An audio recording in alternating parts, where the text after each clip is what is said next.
was not planning on making a video like this. If anyone happens to want a more detailed video, please let me know. I'm just using my phone, wanting to show you something. So if you're someone, especially during quarantine, that is doing more gel polish on your own natural nails, I recommend this. On Amazon, it has very mixed reviews, but it's called the Magic Remover. Removes soak gel off polish, and I feel like it works. So what I did was I put one layer on, and within, I would say, 1 minute, my polish starts to lift.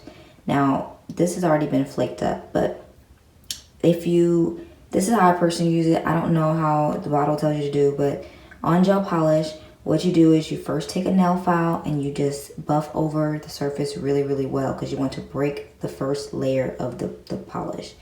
You don't want to overly file into it, but you want to make sure it's not shiny anymore. You want to make sure you file over it with just a regular nail file. Then you take this and you put it and you coat all over your nails, okay? Any area that you see where like some is lifting and some parts not, like right here, what I did was, before trying to scrape it off, all I did was just add more of this polish, and you see it does work, it bubbles off.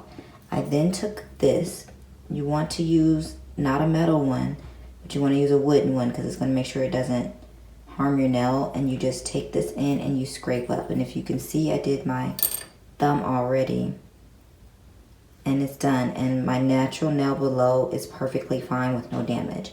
So again, this is called the Magic Remover. Remove soak off gel polish. You have to make sure you buff and file the top layer. Then you put this on.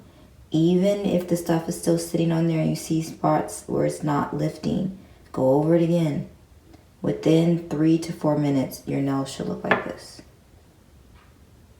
And mine is old. I've been using this for a long time, but I thought I should show people because I was going to buy another one and people are like, it's not working. You're not using it properly, because it does work.